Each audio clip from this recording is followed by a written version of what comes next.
வானின் உயர் வள்ளுவம் வளர்த்த தமிழ் தாயின் மானின் விழி சாயிலினை மாற்றியுடன் காண தேனின் உயர் சந்தமதை தேடி தேடி நானும் வீணனவன் வேலையென வீழுகின்ற போது சொந்தமென பந்தமென தாவி ஓடி வந்து விந்தமென சந்தமதை மாசிலாது தந்த எந்த நுயிர் செந்தமிழ் லேசுபட்ட மொழியா? நான் கேட்கிறேன். ஒரு எலும்பு கூட படுக்க வச்சிட்டான். தம்பி கிட்ட சொன்ன அண்ணன், தம்பி தம்பி தோ பாடுறா, இன்னும் 5 நிமிஷம் பொறுத்துக்கோ, எலும்பு கொடுக்க உயிர் வரும்னா. போனேன், எலும்பு கொடுக்க போய் உயிர் வருமானா. தோ பாடுறா, தேங்காவை போடுறேன், பச்சை பருப்பை போடுறேன், தேனை போடுறேன், கரும்பு சாரை போடுறேன், இன்னும் என்னத்தையுமா போட்டான்.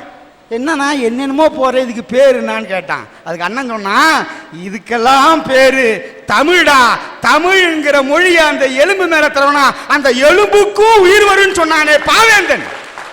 அப்படிப்பட்ட தாய்மொழியை நம்ம இன்னைக்கு கொஞ்சம் கொஞ்சமா இருந்துட்டு வரங்கய்யா. அப்போ கவிதைன்னா என்னன்னு சொல்லிட்டு நம்ம சொல்லின்னு செல்வர் வளமஞ்சு அழகா சொல்லியிருப்பாரு. தம்பி கவிதைனா ஒண்ணும் இல்லடா, வியை எடுத்துரு கதை, காவை எடுத்துரு விதை, இது 3 சேர்த்து பாரு. கவி வச்சுக்கோ, தை, கவி தைக்கணும்டா மனசுல, அதுடா கவிதைன்னா. எங்க வீட்டு அம்மா இருக்காங்கன்னு வச்சுங்களேன், அவங்கள கூட்டு கேட்குறீங்க, என்னம்மா நான் எங்க வீட்டுக்காருக்கும் நான் பொண்டாட்டியா இருப்பேன். தாலி கட்டின பொண்டாட்டி எங்க வீட்டுக்காருக்கும் நான் பொண்டாட்டியா இருப்பேன்னு சொல்றது எந்த அளவுக்கு கேவலமோ அதை விட கேவலம் தமிழ்நாட்டு கோயில்ல இங்க தமிழிலும் அர்ச்சனை செய்யப்பட்டு போடுறேனா. இவனை நான் வாடா போறேன்னு சொல்லாங்களா ஐயா? தமிழ்நாட்டில் தமிழும் அர்ச்சனை செய்யப்படும் சொல்றியே. மற்ற மொழிக்கு எதிராளி இல்ல, மற்ற மொழியை உன்னை கத்துக்க வேணான்னு சொல்ல. ஏய், உலகத்திலேயே மிகவும் அறிவாளி தமிழன், உலகை ஆண்டவன் தமிழன், எல்லா மொழிகளுக்கும் வரும்டா.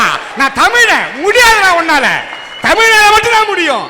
ஆனா இது அற்புதமா சொன்ன, தமிழா அறிவாளியா இருக்கிறதுனால தான் இன்னைக்கு புலம்பெயர்ந்த தமிழன் எந்த நாடா இருந்தாலும் எந்த மொழியா இருந்தாலும் கத்துக்கொண்டு இலங்கையில் வாழக்கூடிய தமிழன், ஈழ தமிழன் எந்த மொழியையும் பேசுவேன் என்று பேசிக் கொண்டிருக்கின்றார். தமிழனை மற்ற மொழியை கத்துக்கொள்ள சொல். ஏனென்று கேட்டால் தமிழை தாய்மொழியை துதிக்க வேண்டும், மற்ற மொழியை மதிக்க வேண்டும். நீ வெளி மொழியை கத்துக்கலன்னா உனக்கு வெளி உலகமே தெரியாது. கிணத்து தவளையா தமிழ் இருந்துருவான். நம்ம அறிவை நம்ம வளர்த்துக்கணும், நம்ம மொழியை விட்டு கொடுக்க கூடாது. அதே நேரத்தில் மற்ற மொழியை கத்துக்கலன்னா உலகத்துல தலையில ஏறி உட்காந்து மொட்டை அடிச்சிருவான். ஐயா, விழுப்புரத்தில் காமராஜர் தெருன்னு ஒரு தெரு இருக்குங்க ஐயா. அங்கே மார்வாடி குடும்பங்கள் அதிகம். அவங்களுடைய தாய்மொழி இந்தி. இவங்க வெளியே தமிழ் பேசுவாங்க, ஆங்கிலம் பேசுவாங்க, தெலுங்கு பேசுவாங்க. ஆனா வீட்டில் அவர்களுடைய தாய்மொழியான இந்தி மொழி பேசுவாங்க. அந்த மொழி அவங்களுக்கு உடைய கத்துறது. அவங்க உடை பாரம்பரிய உடை. ஏன்னு சொன்னீங்கன்னா ஒரு மொழி தாங்க உங்களுக்கு உடைய சொல்லி தரும், பண்பை சொல்லி தரும், பழக்க வழக்கத்தை சொல்லும். அந்த மொழியை நம்ம நிகழ்ந்து வரங்க. தொண்டு செய்த பழுத்த பழம் தூய தாடி மார்பில் விழும், மண்டை சுரப்பியை இந்த உலகு தொடும் அவர்தான் பெரியார்னு சொன்னமே. கடவுள் இல்லைன்னு சொன்ன மனுஷன் தன்னுடைய பெயர் ராமசாமின்னு இருக்கிறத மாத்தனாரா? மாத்தல. சாமி மாத்தலங்க. என்ன தெரியுமா காரணம்? பெயர் என்பது சாதாரண பெயர் இல்லைங்க, இனத்தினுடைய அடையாளம். என்னுடைய பெயரை வச்சுதான் நான் யாருன்னு இந்த உலகம் சொல்லுங்க. என்ன ஆகியால்தான் பெரியாரு பேரை மாத்திக்கல. ஆனா இன்னைக்கு நம்பால் வைக்கிறான், பேரு ஜாஸ்மின். முள்ளன் வை. முள்ளன் ஜாஸ்மின் ஒண்ணுடா, நீ ஜாஸ்மின் வைக்கிறியே, முள்ளன் வைக்க வேண்டியதானே? ஆவேந்தர் சொல்லலையா, விசால பார்வையால் விழுங்கு மக்களை விரிவி செய்யன்னு சொன்னாரு. நானும் விரிவி செய்ய தான் பார்க்கிறேன். நான் இந்தியன் தாங்க நினைக்கிறேன். உண்மையா காஷ்மீர்ல பாகிஸ்தான் தீவிரவாதி குண்டு வச்சுட்டாருன்னு வச்சுங்களேன், செய்தி வாசிக்கிறாரு. காஷ்மீரில் பாகிஸ்தானுடைய சதியால் குண்டு வெடித்து 110 இந்தியர்கள் மரணம். யார் மரணம்? இந்தியர்கள் மரணம். காஷ்மீரிகள் மரணம் இல்ல, இந்தியர்கள் மரணம். அப்படியே தமிழ்நாட்டுக்கு வாங்க. நம்ம ஆளுங்க மீன் பிடிக்க போகும்போது இலங்கையிலுடைய தீவிரவாதி இல்லைங்க, இலங்கை ராணுவம் சுடுது. அதுக்கு நம்ம செய்தி வாசிக்கிறான். என்னன்னு வாசிக்கிறான் கேட்டீங்கன்னா, இன்றைக்கு கடலில் மீன் பிடிக்க சென்ற 450 தமிழ் மீனவர்கள் செத்தான்னு சொல்றிய. நான் இது இல்லையா? பாரத தாயினுடைய தாய் இல்லையா? ஒதுக்கிறியா? என்ன ஒதுக்கிறியா? ஒதுக்குற. காவிரி கொடுக்க மாட்டேங்கிறியா? காவிரி கொடுக்க மாட்டேங்கிற. முல்லை பெரியார் கொடுக்க மாட்டேங்கிற. பாரத அன்னைக்கு நான் ஒரு புள்ளடா, என்ன விட நீ ஒன்னும் பாரத அன்னையை தூக்கிட்டு முடியாதா? நானும் இந்தியன்டா. தமிழன் தமிழ்னு பாக்குறிய. அதாவது கடலில் தமிழ் மீனவன் சாகிறான், மீனை கொத்தி தின்பான், ஆனால் மீனவனை கொத்தி கொத்தி கொன்று குவித்துக் கொண்டிருக்கிறான். ஆனால் தமிழன் செத்தால் இந்தியனுக்கு கண்ணீர் வர மாட்டேங்கிறது, இந்திய நாட்டுக்கு கண்ணீர் வர மறுக்கிறது. இந்திய நாட்டுக்கு கண்ணீர் வந்திருந்தால் தென்னகத்திலே தமிழன் செத்து மிதக்க மாட்டான். இலங்கையில பல வருஷமா சண்டை நடக்குது. உங்களுக்கும் தெரியும், எனக்கும் தெரியும், எல்லாருக்கும் தெரியும். நார்வே தூதுக்குழு போச்சு, இங்கிலாந்து தூதுக்குழு போச்சு, அமெரிக்கா போச்சு. நான் சொல்றதை கேட்டா நாளைக்கே சண்டை நிடும். சத்தியமா நாளைக்கே சண்டை நிடும். ஒண்ணுமில்ல, அங்க இருக்கிற நம்ம தொப்புள் கொடி ஒரு சொந்தங்கள்லாம் போயிட்டு ஒரு வெள்ளை பேப்பர் எடுத்து அங்க இருக்கிற அதிபருக்கு நாளை முதல், இன்று முதல், இந்த நிமிடம் முதல் நாங்கள் எங்களுடைய தாய்மொழியை பேச மாட்டோம், சிங்களத்தை பேசுவோம் எழுதி கொடுத்தா அங்க சண்டை நின்றுமையா. மொழிதான் அங்கு பிரச்சனை. மொழியை பிடிச்சுக்கிட்டு அழுவுறாயா, கதறாயா, கத்துறாயா, நம்முடைய தமிழ் மொழியை வாழ வைத்திருக்கிறாயா இலங்கை தமிழ. இன்னைக்கு ஊடகத்தில் தமிழ் இருக்குங்களா ஐயா? தொலைக்காட்சி வர ஊடகத்தில் தமிழ் இருக்கா? வெம்பரையா வெதும்பரையா ஒரு புள்ள சொல்லுது, ஒரு பேண்ட் ஒரு டிஷர்ட் அது போட்டுன்னு தச்சுதா தச்சுன்னு போட்டுதான் தெரியலங்க. சொல்லுது, இந்த பாட்டை நீங்க யாருக்கு டெலிகேட்டட் பண்ண விரும்புறீங்கோ? டெலிகேட்டட்னு சொல்றது எனக்கு டெலிகேட்டா இருக்குதுடா. அதுக்கு நம்பால் சொல்லுது, ஆமா நீங்க என்னவா இருக்கீங்க? நான் ஹவுஸ் ஒய்ஃபா இருக்கிறேன். என்னம்மா அது ஹவுஸ் ஒய்ஃப்? தமிழ்ல ஏது ஹவுஸ் ஒய்ஃப்? இல்லத்தரசி என்று அன்னை தமிழில் சொல்லிப்பார், அன்னை தமிழில் சொல்லிப்பார். இல்லத்தரசி என்கிற போது என்ன தெரியுமா வரும்? இல்லத்துல உள்ளங்கள் இருக்குதுன்னு வரும். உள்ளங்கள் இருக்கும் போது நல்ல பண்பாடு வருங்க. இப்ப ஐ லவ் யூன்னு ஒரு புள்ள சொல்லுது, ஐ லவ் யூ டா. ஐ லவ் யூ சொன்னா வெறும் ஐ லவ் யூ வராது, ஐ லவ் யூ டா. ஆனால் அன்னை தமிழில் நான் உன்னை காதலிக்கிறேன் என்று சொல்லுப்பார். அச்சம் வரும், மானம் வரும், சூடு வரும், சுரலை வரும், தமிழச்சி என்கிற கற்பு வரும், காதல் ஜெயிக்குமியா. இன்னைக்கு தமிழ் போட்ட இழந்து தொலைக்கிறோம் தொலைக்கிறோம் தொலைக்கிறோம். மதுரைக்கு நேர்கிழக்கே மழை பெய்யா காணலிலே காலம் கையேந்த மடிவிச்சை கேட்டு இந்த மண் அழுத காரணத்தினால் பருவ மழையாக பந்தலிட்டு வந்தவன் ஐயா பாரதி. அந்த பாரதி கிட்ட போய் ஒரு முறை கேட்டாங்க, யாரா உண்மையான தலைவன் சொல்லுடா பாரதின்னு கேட்டாங்க. பாரதி 3 விஷயம் சொன்னாயா. எவன் ஒருவன் என்னுடைய நாடு வறுமையில் வாடுகிறதுன்னு நினைச்சு வருத்தப்படுறானோ அவன் தாண்டா தலைவன் சொன்னான் சார். எவன் ஒருவன் கோடிக்கணக்கான என் தேசத்தினுடைய மக்கள் பசியால வாடுகிறாருன்னு நினைக்கிறான் பாரு, அவன் தாண்டா உண்மையான தலைவன் நினைச்சான். எவன் ஒருவன் மக்களுக்கு வருகின்ற பிரச்சனையை தனக்கு வருகின்ற பிரச்சனையாக நினைக்கின்றானோ அவன் தான் தலைவன் சொன்னாயா பாரதி.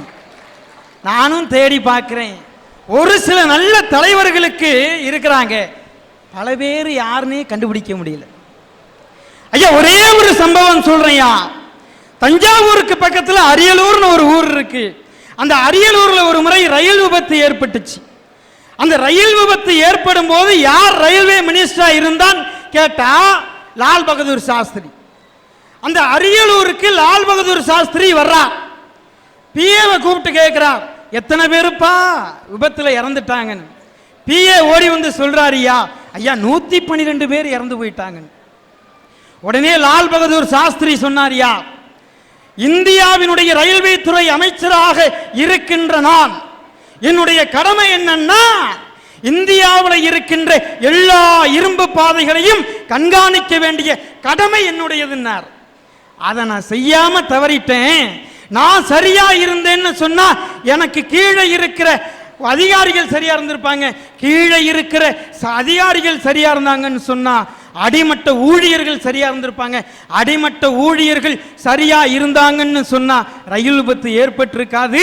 எனவே இந்த 112 பேர் இறந்து போனதற்கு காரணம் நான் தான் சொல்லிட்டு இந்தியாவினுடைய வரலாற்றில் முதலாக 112 பேர் இறந்ததற்காக தன்னுடைய அமைச்சர் பதவியை ராஜினாமா செய்த ஒரே யோக்கியமான தலைவன் லால் பகதூர் சாஸ்திரியா. அவரை மாதிரி ஒரு நல்ல அரசியல்வாதியை நான் தேடிட்டு இருக்கேன். அதனாலதான் சொல்றேன், நாம எதை இழந்து கொண்டிருக்கிறோம்னு சொன்னா நேர்மையான அரசு அதிகாரிகளையும் அரசியல்வாதிகளையும் தான் எழுந்துட்டு இருக்கோம். ஐயா இன்னைக்கு உள்ள அரசு அதிகாரி எப்படி தெரியுமாங்க ஐயா இருக்கான்? அந்த இருக்க யானை மாதிரி இருக்கிறாங்க ஐயா. அது என்ன சார் யானை மாதிரி அப்படின்னு சொன்னா, யானை கிட்ட போய் ஒரு விளாம்பழத்தை கொடுத்தோம்னு சொன்னா யானை விளாம்பழத்தை அப்படியே முழுங்கும். முழுங்கின விளாம்பழம் வயிற்றுக்குள்ள முழுசா போகும். செரிமானம் ஆனதுக்கு அப்புறம் யானை சாணி போடும் போது முழுசாவே வந்து விடும். அதை எடுத்து கழுவி பார்த்து உடைச்சு பார்த்தோம்னா உள்ள சதை மட்டும் இருக்காதியா. யானை விளாம்பழத்தை உடைக்காமையே சதையை திங்கும். அது மாதிரி தான் அரசியல் அதிகாரிகள் இருக்கிறாங்க.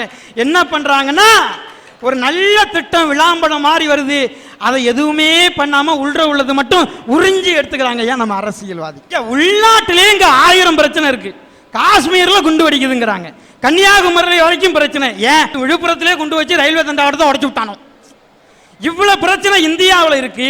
ஆனா நம்மால என்ன பண்றான், நான் வேற நாட்டில் போய் அமைதிக்கு போறேங்கிறான். இது எப்படி இருக்குன்னா, காய்ச்சல்ல கிடக்கிற பொண்டாட்டிக்கு கஞ்சி காய்ச்சி கொடுக்கறது வக்கில்லாதவன் பக்கத்து வீட்டுக்காரன் பொண்டாட்டிக்கு கொசுவம் அடிச்சு கொடுத்தானா. அது மாதிரி ஆனாலு நம்மளுடைய ஐநா சபைக்கு பாருங்க, அது சொல்லியிருக்கு, உலகத்திலேயே அமைதியிலே 120க்கு மேற்பட்ட இடத்துல தான் இந்தியா இருக்குங்க. 120வது இடத்துக்கு மேல அமைதியில இருக்கிற நாடு பக்கத்து நாட்டுக்கு போய் நாங்க உடன்படிக்கை செய்யறோம்ட்டு போகுது. ஐயா அரசியல்வாதி ஏமாத்துறதுங்கிறது இன்னைக்கு நேற்றுக்கு இல்லை, இது மகாபாரதத்திலேருந்தே இருந்துட்டு இருக்கியா. ஐயா துருபதனும் துரோணாச்சாரியாரும் ஒரே இடத்துல படிச்சாங்க. அப்ப துரோணாச்சாரியார் வசதியான ஆள், துருபதன் வசதியான ஆள், துரோணாச்சாரியார் ஏழை. இந்த துரோணாச்சாரியாரை பார்த்து துருபதன் சொன்னாங்க, ஐயா நான் இந்த வில்வித்தையை கட்டு முடிஞ்சதுக்கு அப்புறம் எனக்கு மிகப்பெரிய அரசாங்கம் இருக்கு, நான் அதுல போய் ஆட்சி செய்வதற்காக உட்காருவேன். நீ வருத்தப்படாத, நீ ஏழைன்னு பயப்படாத, உன்னை நான் காப்பாத்துறேன்டான்னு சொன்னான். அதே துரோணாச்சாரியாருடைய பையன் அசுவத்தாமனுக்கு பால் வாங்குறதுக்கு கூட பொருள் இல்லாதப்ப துருபதனுடைய ஞாபகம் வருதுங்க ஐயா. நேரா போறான் துருபதனுடைய அரண்மனைக்கு. அங்க போய் துரோணாச்சாரியார் வந்து இருக்கிறேன், துருபதன்ட்டு போய் சொல்லுங்கன்னு சொல்றான். உள்ள அழைச்சிட்டு வாங்கப்பான்னு சொல்றாங்க. மன்னன் பொருள் கொடுப்பான்னு ஆசையில போறாரியா துரோணாச்சாரியார். போனோன்னு துருபதன் சொல்றான், ஒரு வீரனும் ஒரு கோழையும் எப்படி அருகருகே இருக்க முடியாதோ அது போலதான் ஏழையும் பணக்காரனும் சரியாக இருக்க முடியாது. துரோணாச்சாரியா நீ பழச நினைச்சிட்டு வந்துட்டடா, நான் இப்ப புது துருபதன் சொல்லி துரோணாச்சாரியாரை ஏமாத்தினான் துருபதன். அன்றைய காலத்திலிருந்து இன்றைய காலத்தில் வரை பெரும்பாலான அரசியல்வாதிகள் யோக்கியனா இல்லைங்கய்யா. ஐயா இந்தியாவை பொறுத்தளவுக்கு என்னன்னா, கோவணத்தை இழந்து நின்றால் கல்லால் அடிப்பார்கள், கொள்கையை இழந்து நின்றால் அமைச்சராக்குவார்கள். ஐயா மிகச்சரியா 1731 ஜமைக்கா நாட்டிலேருந்து ஒரு கப்பல் புறப்படுதியா, இங்கிலாந்தினுடைய கப்பல். அதை ஸ்டார்ட் பண்ணும் போது அந்த கேப்டனுக்கு தெரியாது தன்னால ஒரு மிகப்பெரிய போர் வரப்போகுதுன்னு. அந்த இங்கிலாந்தினுடைய கேப்டன் அந்த கப்பல் அப்படியே ஓட்டிட்டு வந்துட்டு இருக்கான். அங்கேருந்து ஸ்பெயின் நாட்டினுடைய 10 கப்பல் அந்த ஒரே ஒரு இங்கிலாந்து கப்பலை சுத்தி வளைக்குதியா. அப்படி ஸ்பெயின் நாட்டு கப்பல்லேருந்து 10 பேர் இறங்கி வந்து இங்கிலாந்து கப்பலுக்குள்ள போடுறான். உடனே சொல்றான் இங்கிலாந்தினுடைய கேப்டன், ஆளாளுக்கு வந்து போடுறதுக்கு இது என்ன சரக்கு கப்பலா, பயணிகளை ஏற்றிட்டு போற கப்பலியா, உங்களை யார் உள்ள விட்டதுன்னு கேட்கிறாங்க. உடனே கடுப்பான ஸ்பெயின் நாட்டு வீரன் ஒருத்தன் என்ன பண்ணா, ஒரு கத்தியை எடுத்துட்டு போய் நேரா இங்கிலாந்து கேப்டனுடைய காதை அறுத்து போட்டாங்கய்யா. அப்படியே ரத்தம் ஊத்துது ஒரு பக்கம். வலியால துடிச்சு இங்கிலாந்தினுடைய கேப்டன் அப்படியே கீழே விழுந்து மயக்கத்தில் இருக்கிறான்யா. 1 மணி நேரத்துக்கு அப்புறம் மயக்கம் தெளிஞ்சு மெதுவா எந்திரிக்கிறான். அறுத்து போட்ட காதை தேடி ஒரு கண்ணாடி சீசாவில் போட்டுக்கிட்டு திரும்பவும் கப்பலை ஓட்டிக்கிட்டு இங்கிலாந்துக்கு வராரியா. ரொம்ப நாளைக்கு அப்புறம் இங்கிலாந்து வந்தோடனே அந்த கண்ணாடி சீசாவில் பாதுகாக்கப்பட்ட அந்த காதை எடுத்துட்டு போய் இங்கிலாந்தினுடைய காமன் சபையில் வைக்கிறார். அங்க இங்கிலாந்தினுடைய அரசர்கள் எல்லாம் பேசிட்டு இருக்கிறாங்க. இந்த கண்ணாடி சீசாவில் உள்ள காதை கொண்டு போய் ஒரு டேபிள்ல வச்சுட்டு அந்த கேப்டன் பேசினாரியா. ஸ்பெயின் நாட்டினுடைய வீரர்கள் இங்கிலாந்தினுடைய கேப்டனுடைய காதை அறுத்து விட்டார்கள். நான் கத்துற கத்து என்னுடைய வழியால நான் கத்தல, எனக்கு ஏற்பட்ட அவமானத்தினால நான் கத்தல. இந்த அறுக்கப்பட்ட காது இங்கு கூடியிருக்கின்ற காமன் சபைக்கு ஏற்பட்ட அவமானம். இது எனக்கு ஏற்பட்ட அவமானம் அல்ல, இங்கிலாந்தில் இருக்கின்ற ஒவ்வொரு குடிமகனுக்கும் ஏற்பட்ட அவமானம் சொல்லிட்டு அந்த காதை வச்சுட்டு வேகமா திரும்பி வந்துட்டான் கோபத்துல. உடனே காவன் சபை அங்கே முடிவெடுக்குது. இதுக்கு என்ன பதில் கொடுக்கலாம் ஸ்பெயினுக்கு? உடனே போரை தொடுங்கள்னு சொல்றார் அமைச்சர், இங்கிலாந்தினுடைய அரசர். ஆனா ஒரு தளபதி ஓடி வந்து சொல்றான், ஐயா ஸ்பெயின் நாட்டு கப்பல் படை நம்பர் 1 இருக்கு, நம்ம நம்பர் 2ல தான் இருக்கிறோம் அப்படின்னோடனே அந்த அரசன் சொன்னான், ஐயா நம்பர் 2 இருந்தாலும் பரவாயில்ல, நம்பர் 1 இருந்தாலும் பரவாயில்ல, இந்த போர் நடக்க வேண்டும். ஒன்னு போர்ல இங்கிலாந்து ஜெயிக்கணும், இல்லாட்டினா ஒட்டுமொத்தமா இங்கிலாந்தே அழியணும்டான்னு சொன்னான். தன்னுடைய முழு பலத்தையும் பயன்படுத்தி ஸ்பெயின் நாட்டின் மீது இங்கிலாந்து போர் தொடுத்ததுங்க ஐயா. அந்த போர்ல ஜெயிச்சான் இங்கிலாந்து. ஒரே ஒரு கேப்டனுடைய காது அறுக்கப்பட்டதற்காக 9 வருஷம் இங்கிலாந்து யுத்தம் நடத்தியதே. ஏன் நாட்டில் ஒரு நாளைக்கு 100 பேர் செத்துக்கிட்டு இருக்கிறானே, அந்த இங்கிலாந்து அரசியல்வாதிகளுக்கு இருந்த சூடு, சொரணை, வெக்கம், மானம், ரோஷம் ஏன் இந்தியாவை ஆட்சி செய்கின்ற ஒரு சில ஆட்சி தலைவர்களுக்கு இல்லை? அதனாலதான் சொல்றேன், நாம இழந்துகிட்டு இருக்கிறது எதன்னு கேட்டா நேர்மையான அரசு அதிகாரிகளையும் அரசியல்வாதிகளையும். அற்புதம் அற்புதம். ஒரு இங்கிலாந்துக்காரன் தன் காதை இழந்ததுக்கே துடிச்சிருக்கான். ஆனா இலங்கையில தமிழன் தன்னோட இனத்தை இழந்துட்டான். லட்சம் தமிழனை கொண்டுட்டான். ஒரே நேரத்தில் 40,000 தமிழனை கொண்டு குவிச்சுட்டான். இங்க யாருமே பொங்கவே மறுக்கிறா. அப்ப நீ ஏன் இப்படி பொங்கி பேச மாட்ட? நிச்சயமா பேசுற.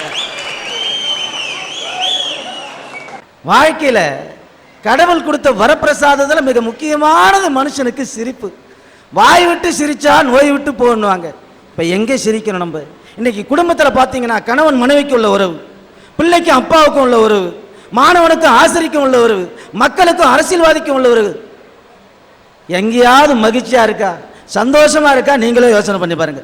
வீட்டுக்காரன் என்ன பண்றான்? வேலைக்கு போறான், வேலைக்கு போயிட்டு வரான், அவன் போறான், அங்க ஒரே லோலு, பஸ்ல கூட்டம், லொங்கழிஞ்சு லோலு பட்டு வேதனையில் ஆபீஸுக்கு போறான், அங்க மேலதிகாரி கிட்ட திட்டு, இதையெல்லாம் வாங்கி கஷ்டப்பட்டு வீட்டுக்கு வரான். அந்த நேரம் மனைவி பட்டா என்ன பண்ணணும்? ஐயோ புருஷன் வர நேரம் ஆச்சு, உடனே என்ன பண்ணும்? முகம் தளம்பி, தலையை சீவி, பொட்டு வச்சு, பூ முடிச்சு, ஆஹா வாங்க வாங்க வாங்க, களைச்சி போய் வந்திருக்கீங்க, உட்காருங்க, காப்பி தரேன்னு சொன்னா, ஆஹா அந்த முகத்தில் ஒரு சந்தோஷம் பார்க்கணுமா சார்? சில அம்மா அவன் வர நேரமாக பார்த்தா அடுப்பாங்கல்ல போய் ஒட்டரை அடிக்கும், அடிச்சு நல்லா மூஞ்சி ஃபுல்லாக கறியை பூச்சி, நான் வரும்போது வா வா வா வா உட்காரு, பால்காரன் வருவான், அந்த பால் வாங்கி வைன்னா, அவன் ஏற்கனவே ஆஃபீஸில் பிபி ஏறி வருவான். இந்த அம்மாவை பார்த்தோன்னு இன்னும் பிபி ரைஸ் ஆகி ஆஸ்பத்திரியில் போய் படுத்துக்குவான். சில வீட்டில் போனா சார் மயானத்துக்கு போகிற மாதிரியே இருக்குங்க. பொண்டாட்டி புருஷன்கிட்ட பேச மாட்டா, புருஷன் பொண்டாட்டி கிட்ட பேச மாட்டா, பிள்ளைங்க அப்பா கிட்ட பேசாது, அப்பா பிள்ளைங்க கிட்ட பேசாது. இந்த மாதிரி வீட்டில் ஒரு தடவை தெரியாதனமா நான் விருந்தாளியாக போயிட்டேன் சார். எனக்கு உறவுக்கார பொண்ணு, அந்த பொண்ணு என்னை கூப்பிடுச்சு, வாமாம்மா வாமாம்மா உட்காரு உட்காரு, எனக்கு நல்ல பசி, உட்காரு உட்காரு மாமா, சாப்பிடுன்ட்டு சாப்பாடு போடுது. நானும் சாப்பிட்டு எடுத்து ஒரு உருண்டை தான் சார் எடுத்து வாய வைக்கலான்னு போகிறேன். அரிசி தான் மாமா 35 ரூபா விற்கிது அப்படின்னா சாப்பிடுவானா? உறவு வளருமா? இப்படி இருக்கு சார். அதனால மனுஷன் சிரிக்கணும் சார், ஆனால் சிரிப்பா சிரிக்கப்படாது.